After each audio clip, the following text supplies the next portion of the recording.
The text message from my father arrived at 2:47 a.m., jolting me awake in my cramped dorm room at Columbia Law School. The blue light of my phone screen illuminated the sparse walls covered with case study notes and motivational quotes I'd printed to keep myself going through the brutal first year. Maya, your sister's wedding is in 3 weeks. You will attend. Non-negotiable. If you don't show up with a smile on your face, consider your tuition canceled. We didn't raise you to be selfish. I stared at those words until they blurred. My hands trembled, not from cold, but from the familiar cocktail of rage and helplessness that had defined my entire childhood. Sophia's wedding, of course. The golden child was getting married to Marcus Whitmore, heir to a pharmaceutical empire, and I was expected to play the role of the devoted younger sister, applauding from the sidelines as I'd done my entire life. According to YouTube analytics, 99.6% of viewers are not subscribed. That's a huge number. By subscribing the channel that is completely free, you'll help support the channel and never miss fresh content. I hadn't spoken to Sophia in 8 months, not since she'd sabotaged my Rhodes Scholarship interview by calling the committee pretending to be my academic advisor, telling them I'd been involved in a plagiarism scandal. The accusation was investigated and dismissed, but the damage was done. The scholarship went to someone else. My dream of studying international law at Oxford evaporated overnight. She'd done it casually, admitting it to me with a laugh over Christmas dinner when she'd had too much champagne. Oh, come on, Maya. You were getting too big for your britches. Someone needed to take you down a peg. Besides, Marcus proposed that week, and I couldn't have you stealing my thunder with your whole genius scholarship girl thing. My parents had laughed it off. That's just Sophia being Sophia, my mother had said, patting my sister's hand affectionately. Don't be so sensitive, Maya. You're still at Columbia. That's plenty good enough. Plenty good enough. The story of my life. I typed back, I have finals that week. His response was immediate. Reschedule them. Family comes first. Last warning. Family. The word tasted like ash in my mouth. The next morning, I went through my classes in a fog. Constitutional law, civil procedure, legal writing, subjects I'd once found electrifying now felt like background noise to the storm brewing in my chest. During lunch, I sat alone in the library, scrolling through my phone, looking at Sophia's Instagram. Picture after picture of her perfect life. The engagement shoot on a yacht, the designer wedding dress fitting, the bachelorette party in Cabo. And the comments, thousands of them, from people calling her Chakar's blessed, beautiful, and inspiration. Marcus appeared in every other photo, his arm around her waist, his expression that of a man who'd won the lottery. What they didn't know, what nobody knew except me, was what I'd discovered last Thanksgiving. I'd arrived home early, letting myself in with my old key. I'd heard voices from the study, Sophia's laugh echoing down the hallway. I'd started to call, out, then stopped.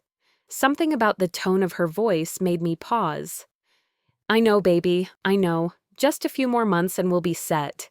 Once I'm married to Marcus, we'll have access to everything. Then you and I can finally be together properly. My blood had frozen.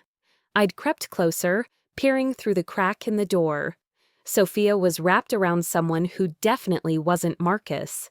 A man I'd seen before, Tyler Chen, Marcus's best friend and business partner. What if he finds out? Tyler had asked, running his hands through her hair. He won't. Marcus is too trusting, too naive. He thinks I'm his devoted fiancé. After the wedding, after I've secured my position, we'll figure out the divorce. His family will pay anything to avoid a scandal. We'll walk away with millions, and then it's you and me, forever. I'd stood there, frozen, listening to her plot to destroy a man who genuinely loved her. Marcus wasn't just wealthy, he was kind. I'd met him a few times. He volunteered at children's hospitals. He'd funded scholarships for underprivileged students. He didn't deserve this. But I'd said nothing. I'd backed away silently, processing the information, tucking it away like a weapon I wasn't sure I'd ever have the courage to use. Now, staring at my father's threat, something hardened inside me. Sophia had spent our entire lives making mine smaller. She'd stolen my toys as children and broken them out of spite. She'd told lies to my parents that got me grounded while she went unpunished. In high school, she'd spread rumors that I was sleeping with teachers for grades. In college, she'd seduced the first boy I'd ever really cared about, then dumped him publicly just to watch me hurt. And through it all, my parents had enabled her, protected her, chosen her. The Rhodes Scholarship had been the final straw, but I'd swallowed my anger, convinced myself I was above revenge, above her level of pettiness. But now she was going to destroy another innocent person's life for money, and my parents were threatening the one thing I'd built entirely on my own, my education, my future, to force me to witness and validate it. Something snapped. I opened my laptop and created a new folder. Then I started planning.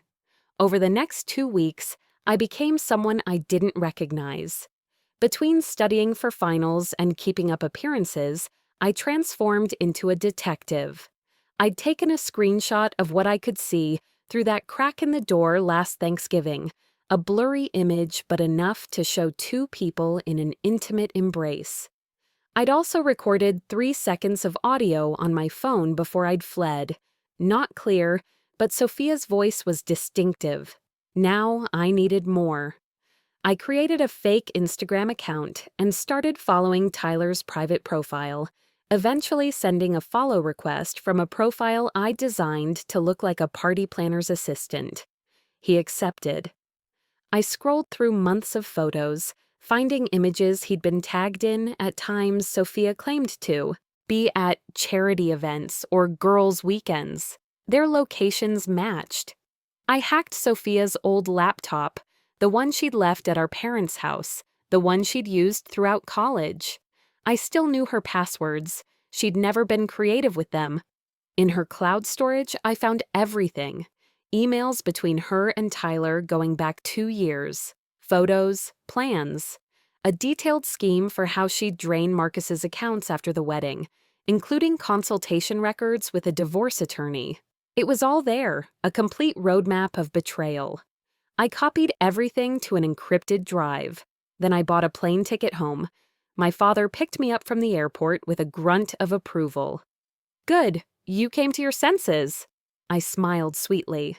I wouldn't miss Sophia's big day for anything. The house was chaos. Wedding planners rushed through rooms. Flowers arrived by the truckload. Sophia held court in the living room, surrounded by bridesmaids discussing last-minute details about the reception at the country club. She looked up when I entered, her expression flickering between surprise and suspicion. "Maya, you actually came." "Of course," I said, setting down my bag. "You're my sister." Something in my tone must have satisfied her because she relaxed, turning back to her friends. "Well, you're just in time. We're finalizing the seating chart. You'll be at table 12 near the back." Table 12, near the kitchen, I'd later discover. Out of sight. "Perfect," I said. That night, I lay in my childhood bedroom, staring at the glow-in-the-dark stars I'd stuck to the ceiling when I was 10. Sophia had mocked them relentlessly, but I'd loved them. They'd represented something bigger than this house, this family, this suffocating dynamic. Tomorrow was the rehearsal dinner. The wedding was in 3 days. I had to be smart, calculated. The old Maya would have confronted Sophia privately, given her a chance to call off the wedding, to do the right thing. But the old Maya had been walked over her entire life. The old Maya had believed that taking the high road mattered. This Maya understood that some people only learned through consequences. The rehearsal dinner was held at an upscale restaurant downtown. Marcus's family attended, his parents, siblings, aunts, and uncles. They were warm, genuine people who welcomed me kindly despite being seated at the far end of the table. Marcus himself gave a toast that made everyone tear up, talking about how he'd known Sophia was the one from their first date, how she'd changed his life, how he couldn't wait to build a future together. I watched Sophia's face. She played her part perfectly, blushing, squeezing his hand, looking at him with manufactured adoration. Across the table, Tyler Chen raised his glass with everyone else, his expression neutral except for the briefest moment when his eyes met Sophia's, and something dark and possessive flashed between them. No one else noticed, but I did. After dinner, I approached Marcus in the parking lot. "Hey, can I talk to you for a second?" He turned, surprised but friendly. "Of course, Maya, what's up?" I hesitated, playing nervous. I wanted to say I'm really glad Sophia found you. You seem like a really good person." His smile was genuine. "That means a lot. I know you and Sophia have had your differences, but I'm hoping this wedding can be a fresh start for everyone. Family is important." Family, that word again. "Yeah," I said quietly. "I hope so too." He patted my shoulder and walked toward his car, where Sophia waited. I watched them drive away, Tyler following in his own vehicle, and felt the weight of what I was about to do settle in my stomach like a stone. The wedding day arrived with crystalline weather, as if the universe itself was mocking the ugliness beneath the pretty surface. The ceremony was scheduled for 4 p.m. at a historic chapel, with the reception following at the country club. I dressed carefully in the bridesmaid dress I'd been forced to buy, a pale pink monstrosity that washed out my skin tone. Sophia had chosen it specifically to make her bridesmaids look worse by comparison. Classic. At the chapel, chaos organized itself into beauty. White roses everywhere. String quartet playing.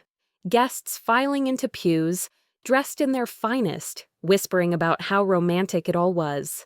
I took my position with the other bridesmaids, all of whom had barely spoken to me. They were Sophia's sorority sisters, women who'd learned from the master how to smile sweetly while destroying you behind your back. The ceremony began. The music swelled. Sophia appeared at the end of the aisle on my father's arm, looking admittedly stunning in her designer gown. Marcus's face at the altar transformed into pure joy. I felt sick. The officiant began the traditional words, "We are gathered here today." I stood rigid, holding my bouquet so tightly the stems bit into my palms. This was it, the point of no return. I could still do nothing. Let this play out. Let Marcus discover the truth on his own, eventually, after Sophia had ruined his life. Or I could act. If anyone objects to this union, speak now or forever hold your peace. The words hung in the air. It was meant to be rhetorical, a formality. No one ever actually objected. I stepped forward. The movement was small, but in the silence of the chapel it thundered. Heads turned. Sophia's eyes locked on mine, widening in horror. "I object!" The chapel erupted in gasps and whispers. The officiant looked stunned. My father half rose from his pew, his face purpling. My mother clutched her chest dramatically, but I only looked at Marcus. "Maya, what the hell?" Sophia started, but I cut her off. "Marcus, I'm sorry. I'm so sorry. But I can't let you do this without knowing the truth." "Sit down," my father roared. "Right now." I ignored him. I pulled out my phone, hands shaking. For the past 2 years, Sophia has been having an affair with Tyler Chen. They've been planning to marry you, get access to your money, and then divorce you for a settlement. I have emails, photos, recorded conversations, all of it. The chapel went silent. Marcus's face drained of color. Sophia's went crimson. "That's insane!" Sophia shrieked. She's lying. She's jealous. She's always been jealous. Tyler, I said, turning to where Marcus's best man stood frozen. Tell him the truth or I'll show everyone everything right now. Tyler's face crumbled. That was answer enough. Marcus looked between them, understanding dawning like a slow, painful sunrise. Tyler, his voice broke. Tyler, tell me this isn't true. Tyler said nothing. Sophia grabbed Marcus's arm. Baby, please. She's making this up. She's trying to ruin our day. Marcus jerked away from her touch like she'd burned him. Is it true? Marcus, is it true? The anguish in his voice silenced everything. Sophia opened her mouth, closed it, opened it again. Then, perhaps realizing she was caught, perhaps simply unable to maintain the lie in the face of such raw betrayal, her expression changed. The mask slipped. So what if it is? She snapped. You think I actually loved you? You're boring, Marcus. You're safe and predictable, and you bore me to tears. But you're rich, and that's what mattered. The collective gasp from the guests was audible. Marcus stumbled backward, as if she'd physically struck him. Sophia turned on me, her face contorted with rage. You spiteful little bitch. You've always hated that I was better than you. Better? I laughed, and it came out harsh. You're a sociopath, Sophia. You destroy people for sport. You destroyed me over and over, and I stayed quiet. But I won't let you destroy him. My father finally made it to the aisle. You ungrateful. After everything we've done for you? Everything you've done? I turned to face him. You mean threatening to cancel my tuition to force me here? Choosing her over me every single time? Watching her bully me my entire life and calling me sensitive when I complained? She's your sister. She's a monster, and you created her. My mother was crying now, but they weren't tears of sadness. They were tears of embarrassment. Her perfect image shattered in front of all these people. Marcus's father stood, his face grave. Marcus, we're leaving, now. He looked at Sophia with undisguised contempt. My lawyers will be in touch about the prenup and your deception. I promise you won't see a cent. The Whitmore family filed out. Marcus paused at the end of the aisle, looking back at me.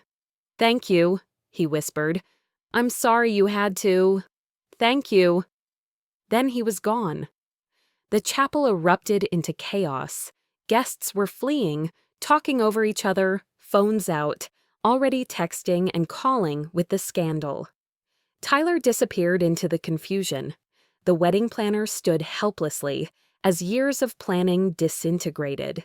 Sophia launched herself at me, and I barely caught her wrists before she could claw at my face.